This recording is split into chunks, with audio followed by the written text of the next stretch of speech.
O programa a seguir é livre para todos os públicos.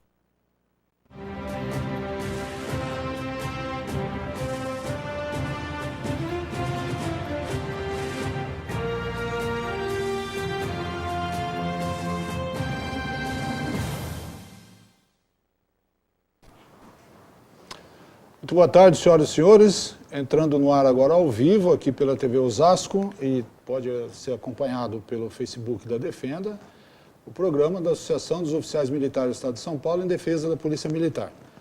O Coronel Ernesto Puglia Neto, secretário executivo da Defenda, está aqui comigo. Daqui a pouco nós vamos entrevistar o Coronel Wagner Luiz Cardoso Mora. Vamos falar de prevenção a incêndio, legislação dos bombeiros, poder de polícia dos bombeiros, já. Sejam bem-vindos.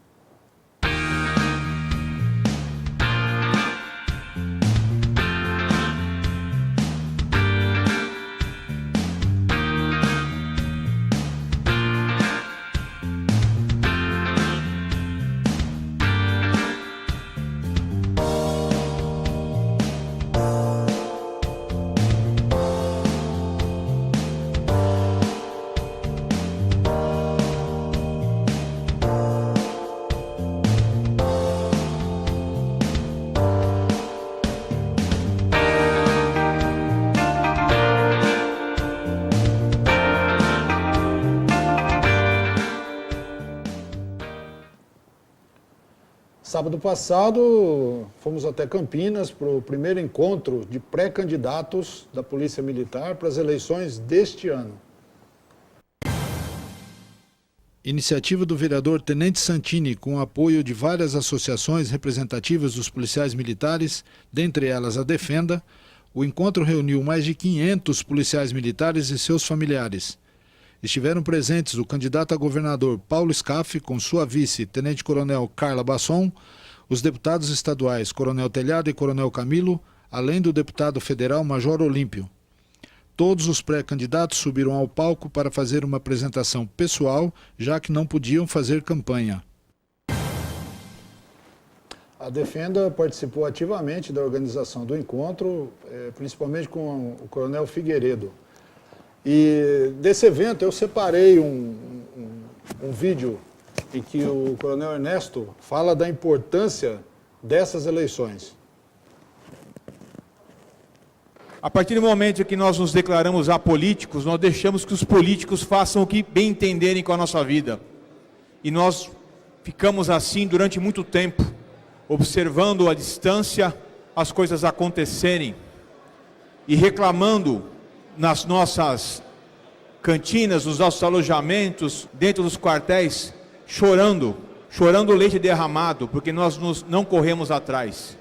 Então, isso que o Tenente Santini organizou hoje, aqui, com tantos pré-candidatos, de diversos pleiteantes a diversos cargos políticos, é muito bom de se ver. Quem sabe a gente deixe de ser apolítico para participar da política, boa política, que vai fazer a nossa instituição perseverar. Na mosca. Bom dia a todos, a todas. Bom dia, meu irmão de turma, Coronel Wagner. Silvio, muito obrigado pela oportunidade mais uma vez. A gente tenta levar essa mensagem aos nossos policiais militares, porque nós precisamos abandonar essa ideia de que nós não podemos fazer política. Nós temos que fazer política sim, fazer a boa política, garantir a sobrevivência de nossa instituição, garantir o nosso status atual, tudo aquilo que nós lutamos para conseguir, os nossos antepassados, os nossos antecessores lutaram para conseguir. Então, é fundamental que a gente seja político para criar uma polícia melhor para você, cidadão, que está nos assistindo. Hoje o entrevistado da semana, o Coronel Wagner Luiz Cardoso Mora. Muito obrigado por ter aceitado nosso convite, vindo aqui. Boa tarde, e já vou começar pedindo que o senhor dê um breve currículo do senhor aqui na PM. Boa tarde, é uma satisfação muito grande estar aqui na Defenda. Obrigado ao Silvio, meu irmão, camarada de turma também, Coronel Ernesto. Minha carreira é rápida, sou oficial da Polícia Militar, trabalhei alguns anos na Polícia Militar, outros anos no Corpo de Bombeiros, fiz especialização nessa área, fiz o curso superior de polícia, E, enfim, fiz muitas coisas. Hoje eu sou professor universitário, sou consultor da área de segurança contra incêndio. Essa é a minha carreira bem rápida. Bom, Wagner, a gente separou alguns assuntos para tratar, mas acho que o assunto mais importante realmente é a gente começar falando sobre a Lei 12.257 de 2015, que é uma lei complementar que trata sobre é uma lei que fala sobre os serviços de bombeiro de forma geral. Aí eu gostaria que você explicasse um pouquinho mais essa lei, mas principalmente focasse nessa primeira explicação sua, desculpem, naquilo que trata do cidadão. Como é que o cidadão foi beneficiado por essa lei complementar? Para falar sobre isso, eu preciso fazer uma introdução. Primeiro é o seguinte, infelizmente no Brasil a gente só cresce na área de segurança contra incêndio na tragédia. Então, nós tivemos aquele incêndio da Kiss, infelizmente 240 vítimas. Depois desse incêndio, nós conseguimos aprovar o Código Estadual de Proteção contra Incêndios e Emergência aqui em São Paulo, que era uma previsão de lei há mais de 20 anos e que não se conseguia aprovar. Então, nós evoluímos, nós trouxemos com essa nova legislação os aspectos mais importantes. O poder de fiscalização do Corpo de Bombeiros, ou seja, o poder de polícia, essa legislação trouxe. Essa legislação também trouxe a obrigatoriedade do AVCB. E para o cidadão, que eu vejo até mais importante do que isso, ela criou o Sistema Estadual de Emergências. E aí, respondendo para você, Ernesto, como é que essa legislação pode beneficiar o cidadão? Essa legislação vai permitir ao Corpo de Bombeiros do Estado de São Paulo que ele leve os serviços do Corpo de Bombeiros àqueles municípios que não possuem esse serviço. Porque São Paulo, nós temos 645 municípios. Desses, por volta de 170 tem unidades do Corpo de Bombeiros instaladas. Os maiores municípios e os pequenos municípios, porque é um detalhe importante, São Paulo possui por volta de 200 cidades com 5 mil habitantes. São cidades muito pequenas, por exemplo, Borá é a menor cidade do estado, por volta de 800 habitantes. Temos cidades com 1.000 habitantes, 2.000, 3.000. Para essas cidades, não cabe uma estrutura como é a do bombeiro hoje. Então, essa legislação permite que a cidadania presente naquela cidade, junto com o poder público, construa uma solução em conjunto com o Corpo de Bombeiros Militar. Então, essa eu vejo como uma grande inovação da lei e ao longo dos próximos anos é isso que eu espero que aconteça. Existem alguns pontos que não foram regulamentados ainda, verdade, né? Por decretos que teriam que estabelecer algumas ações mais específicas, né? Sim, na verdade essa lei, porque esse projeto foi feito pelo Corpo de Bombeiros, levamos para o governo burilou isso e mandou para a Assembleia Legislativa que aprovou e o governador promulgou, né? Na nossa ideia, são 3 decretos que tornam essa legislação execuível.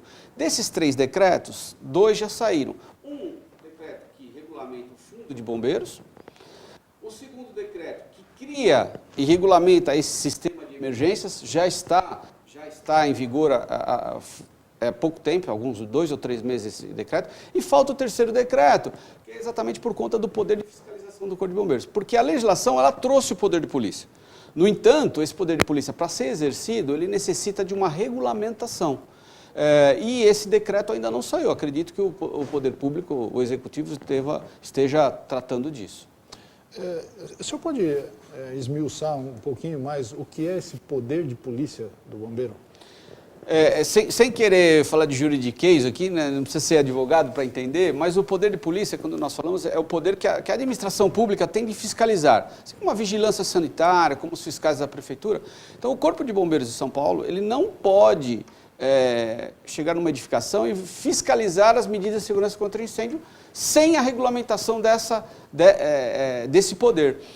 Essa regulamentação vai dizer o seguinte: quem pode fazer a fiscalização, como ela deve ser feita. Outra coisa, as multas, porque a lei prevê as punições, mas essas punições não estão regulamentadas. E ela prevê, por exemplo, o bombeiro vai poder multar, vai poder advertir, mas isso não está regulamentado. Só depois desse decreto é que o bombeiro vai poder fazer essa fiscalização. Então, isso vai impactar a vida das cidades, vai impactar a vida das pessoas, porque no Brasil, salvo engano meu, não devo estar enganado, dos 27 estados brasileiros, somente o estado de São Paulo é que o bombeiro não possui esse poder de polícia. Quem fiscaliza hoje? Hoje são as prefeituras. Então, as prefeituras se valem dos seus códigos de obra até porque a Constituição Federal diz que uso e ocupação do solo é competência das prefeituras. Então, hoje, quem fiscaliza isso é as prefeituras. O que o bombeiro tem é uma ajuda, porque hoje o AVCB, que é o auto de vistoria do Corpo de Bombeiros, muitas prefeituras exigem o AVCB. Muitas prefeituras, elas exigem o AVCB para se conceder o ABITSE. A ABITSE é aquela autorização que a prefeitura dá para que as pessoas utilizem os imóveis que foram construídos, tanto imóveis comerciais como residenciais. E muitas prefeituras exigem, para liberar o ABITSE, o auto de vistoria do Corpo de Bombeiros.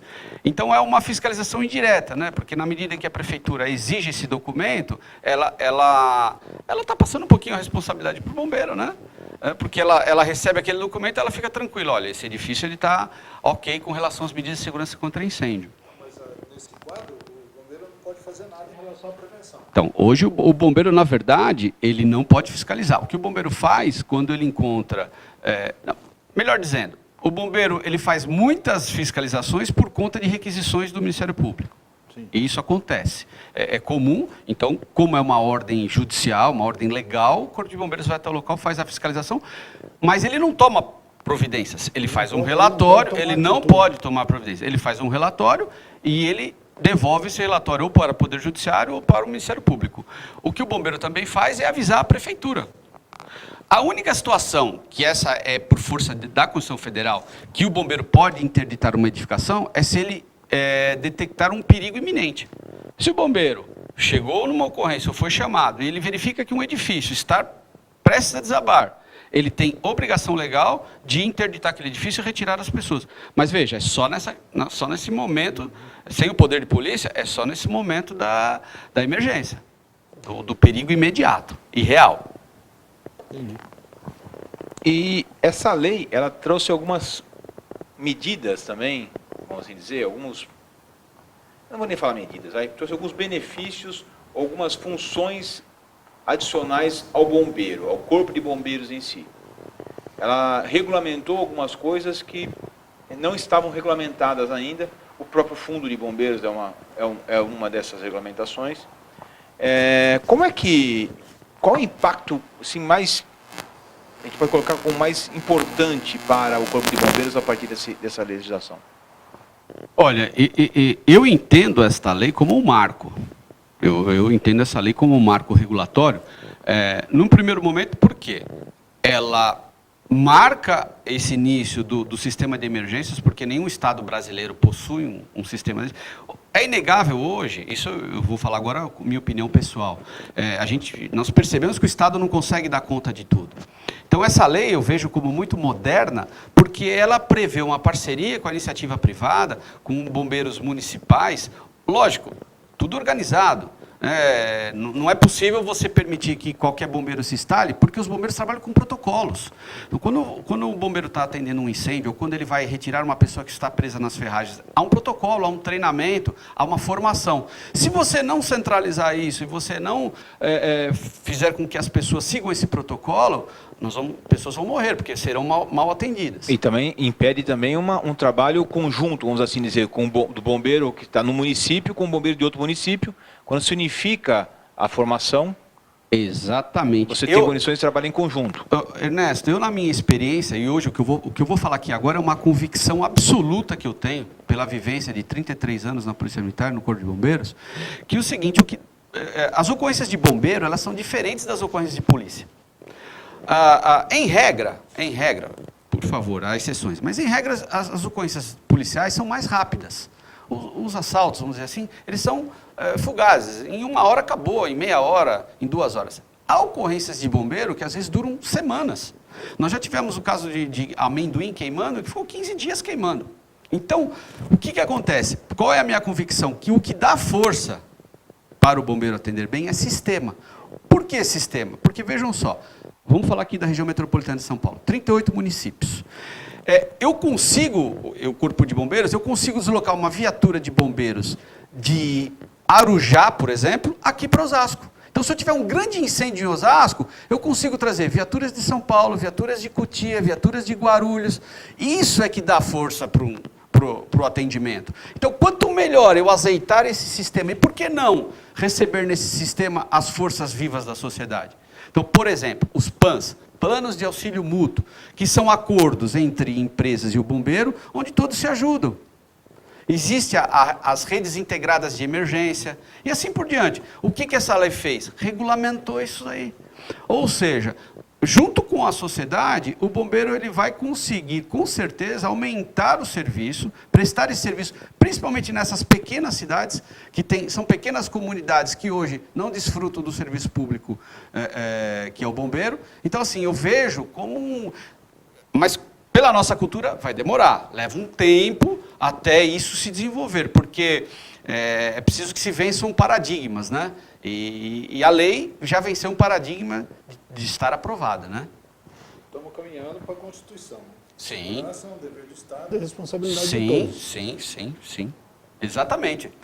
O que nós fazemos aqui, o artigo 144 fala bem isso, né? Dever do Estado, mas as pessoas têm que contribuir. E a forma da população contribuir, e a gente percebe na nossa vida que muita gente quer contribuir. Tem lá o bombeiro municipal, o sujeito tem aquela vontade de salvar, tal, mas não basta isso. É preciso que ele tenha um treinamento, que ele seja credenciado, por conta do que eu falei do protocolo. E os treinamentos hoje são todos feitos na escola de bombeiro. Então, Inclusive uma grande inovação dessa lei, que foi o fundo, o FESI, quando nós pensamos em fazer esse fundo, o fundo é para quê? Para modernizar o Corpo de Bombeiros, para expandir os serviços e para a parte de ensino. Porque é fundamental. O bombeiro, ele não consegue trabalhar sem equipamento e sem formação. E a formação é continuada ao longo da carreira. Porque, só para o ouvinte entender, né, para o telespectador entender, quando o bombeiro vai retirar uma pessoa que está presa nas ferragens, aquilo tem uma técnica. Se você não retirar a pessoa corretamente das ferragens, você pode causar um mal maior, ela pode ficar tetraplégica, por exemplo. Então, existe toda uma técnica que é ensinada ao longo da carreira e reciclada todos os anos. Então, o Fundo de Bombeiros veio para isso. A Escola de Bombeiros, nós imaginamos que ela vai ser um polo de conhecimento, e não só para São Paulo, para todo o Brasil. Então, mas ela forma hoje os bombeiros voluntários, os bombeiros municipais, que estão sendo agregados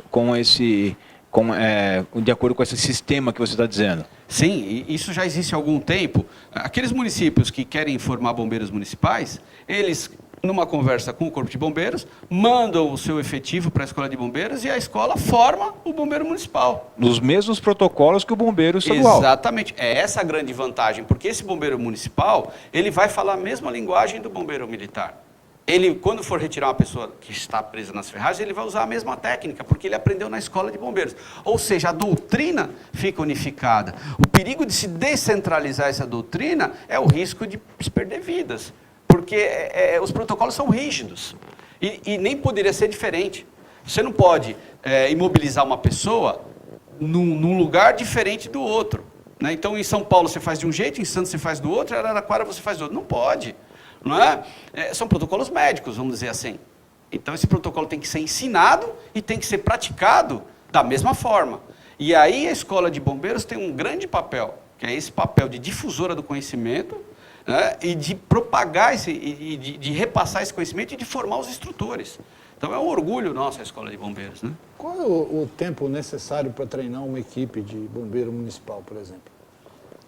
Então, os bombeiros municipais fazem um curso de 4 meses.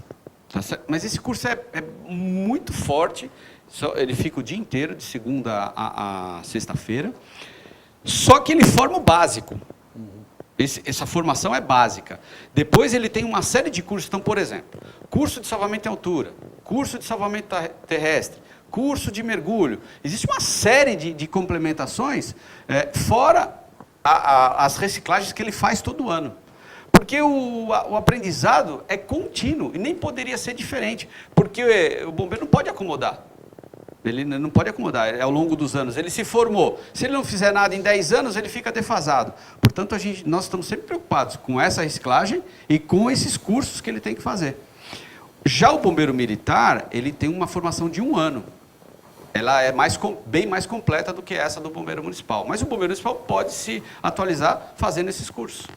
Eu tive a oportunidade de acompanhar vários cursos na ESB, né, Escola Superior de Bombeiros, e principalmente numa época que estava fazendo o acompanhamento na área de ensino. Então, era obrigatória, vamos assim dizer, a ida, conhecer, acompanhar, avaliar. E talvez os nossos telespectadores até se choquem com isso. Carros 0 quilômetros espalhados no pátio, vários carros de vários modelos, com os bombeiros usando aquela cunha hidráulica e outras ferramentas, cortando os carros assim das formas mais absurdas possíveis, para entender como funciona aquele veículo, né, para poder salvar as pessoas em caso de acidente. Essa é uma prática muito, muito bacana, a gente tem muito orgulho dela, porque nós temos uma conversa, um acordo com as montadoras, elas emprestam os carros que têm defeito, o carro chega na escola de bombeiro inteiro e vai embora picotado. Mas só para vocês terem ideia, pensem o seguinte, imagine um carro blindado. O carro blindado está lá, toda aquela blindagem por causa de tiros de fuzil. Mas vamos imaginar que esse carro capotou, ele entrou embaixo de um caminhão e as pessoas estão presas nas ferragens. Já pensou se o bombeiro não soubesse abrir um carro blindado? Não tiraria as pessoas de dentro do carro. Então esse treinamento é fundamental para que o bombeiro tenha essa capacidade de atuar. Então ele aprende picotando, cortando esses carros, onde ele deve fazer os pontos, porque cada carro tem um manual, pessoal. Cada carro tem um manual. E o bombeiro aprende o manual dos carros, inclusive carros importados. É muito comum numa ocorrência de preso em ferragem, nós chamamos de rebater capota. Reparem na televisão, quando vocês virem esses acidentes, que o bombeiro corta e ele arranca a capota do carro, dependendo das condições, porque é mais fácil para o bombeiro trabalhar. Mas para você cortar uma capota, rebater uma capota, você tem que cortar no lugar certo. Como é que você quebra o vidro se a pessoa está lá dentro? Você vai quebrar o vidro e vai cair o vidro em cima da pessoa? Então, nós aprendemos como é que se quebra esse vidro sem o vidro cair para dentro, aonde é o local correto nas colunas para se cortar e assim por diante. É maravilhoso, é uma expertise e a escola tem outros cursos, né? A gente recebe aqui também pessoas do Chile, do Equador, da Argentina. Sem medo de errar, a Escola de Bombeiros, a Escola Superior de Bombeiros de São Paulo é a maior da América Latina. Isso sem medo de errar. E é um orgulho, é maravilhosa a escola, sou suspeito para falar, né? Qual a sua expectativa de entrada em funcionamento da 1257? Então, na verdade, ela já está funcionando, a lei já entrou em vigor, ela só tem uma parte dela, que é essa parte do poder de polícia, que ainda falta, que ainda não está vigente, porque falta esse decreto. No entanto, uma coisa importante que se diga, no meu entender, essa lei, ela normatizou no estado de São Paulo todo a obrigatoriedade do AVCB. O auto de vistoria do Corpo de Bombeiros hoje é obrigatório, porque existia quem é que tem que ter, quem não... Todos têm que ter, com uma exceção. Quem está isento do auto de vistoria do Corpo de Bombeiros? As residências unifamiliares. As casas, pessoal. As casas. O edifício residencial já não. Ele precisa ter o AVCB. Aí vai o recado para o síndico, né? Você que está nos assistindo, que é síndico, vê o AVCB do seu prédio como é que está. Eu vou mais longe, né? A lei, além de tornar o AVCB obrigatório, ela disse quem é o responsável pelo AVCB. E a lei é muito clara, lá no seu artigo 23, ela diz o seguinte, é responsável pelo AVCB o proprietário ou responsável pelo uso. Quem é o responsável pelo uso de um condomínio? O síndico. Então, é muito claro. Essa foi a grande inovação dessa lei, né? Uma delas. Eu vou ser o chato da semana de novo, né? É o seu papel. Nosso tempo de entrevista está esgotado. Queria agradecer, Coronel Mora, por ter vindo aqui. Muito obrigado pelos esclarecimentos. Muito obrigado, é uma satisfação, estou à disposição. Compartilhar conhecimento sempre é ótimo. E já fica o convite para voltar, porque eu tenho certeza que muitas perguntas vão ser feitas ainda ao longo da nossa exibição na página, então a gente vai trazer você de volta para responder essas perguntas. Estou à disposição, esse é um assunto que eu adoro e precisando é só chamar. Obrigado. Obrigado. Essa semana, a Polícia Militar do Estado de São Paulo perdeu mais um de seus integrantes, né? O soldado Juliane dos Santos Duarte. Ela estava num bar na favela de Paraisópolis com amigos quando foi sequestrada por 4 homens depois de ser baleada 2 vezes. O corpo da soldado foi encontrado na noite de segunda-feira agora, dia 6, no porta-malas de um carro abandonado. Juliane foi assassinada de forma brutal e covarde por um simples motivo. Era policial militar. Os nossos deputados federais, Major Olímpio e Capitão Augusto, foram à tribuna da Câmara para criticar os direitos humanos. Presidente, nós estamos acompanhando, estarrecido, o ensurdecedor silêncio dos direitos humanos e das mídias com relação à morte da policial em São Paulo, Juliane dos Santos Duarte. Covardemente assassinada, torturada, abandonada por 5 dias no porta-mala de um veículo, sendo enterrada no dia de hoje. E você não vê a indignação presente nas mídias, como no caso da Marielle. A policial, a Juliane, era mulher, negra, família humilde, mas ela tinha o pendor, a vontade de defender a sociedade através da instituição Polícia Militar. E foi assassinada justamente por ser policial militar. E você não vê essa indignação nas mídias, as manifestações nas ruas, os direitos humanos calado covardemente. Chega a enojar os direitos humanos no Brasil, que completa 80 anos, uma instituição mundial, mas no Brasil desvirtuou por completo, em defesa dos marginais e bandidos. Cadê os direitos humanos lá no velório da Juliane, no enterro da Juliane? Senhor presidente, senhores deputados do Brasil que nos acompanham, mulher, negra, pobre, homossexual e policial militar feminina, Juliane. Esse perfil dessa menina, Juliane, que quinta-feira passada, no dia 2, estava num bar na favela de Paraisópolis e, por ser identificada como policial, acabou sendo agredida por criminosos mascarados, baleada por 2 vezes no local e arrebatada no sequestro que acabou com a sua morte. Deputado Rocha, meu irmão do Acre, aonde estão os canalhas das tais entidades de defesa de direitos humanos, da mulher, das minorias? Será que Juliane, por ser policial, ela deixou de ser mulher, pobre, negra, homossexual? Nesse momento, ela está sendo enterrada em São Paulo. Todas as viaturas da Polícia Militar, da Polícia Civil e no Brasil todo estão tocando nesse momento 1 minuto das suas sirenes. E nós estamos pedindo, aonde estão aí as entidades de direitos humanos, de defesa das minorias, pelo amor de Deus? Será que a Juliane deixou de ser mulher? Deixou de ser um ser humano? A gente já recebeu aqui várias homenagens, fotos, vídeos. Vamos mostrar uma pequena seleção agora. Certamente vamos receber mais e mostraremos na semana que vem.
O Regimento de Polícia Montada, Coronel Moura Brasil, homenageia soldado Perfém, Juliano dos Santos, a qual teve sua vida ceifada por meliante daquele estado.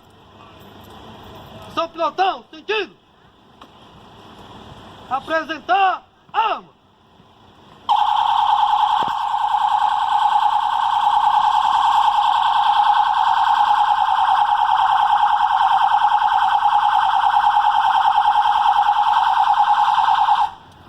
Esquecer arma. Esquecer. O corpo da soldado Juliane foi enterrado anteontem no cemitério de Vila Carminha, em São Bernardo do Campo. Tenham todos uma boa tarde. Até a semana que vem.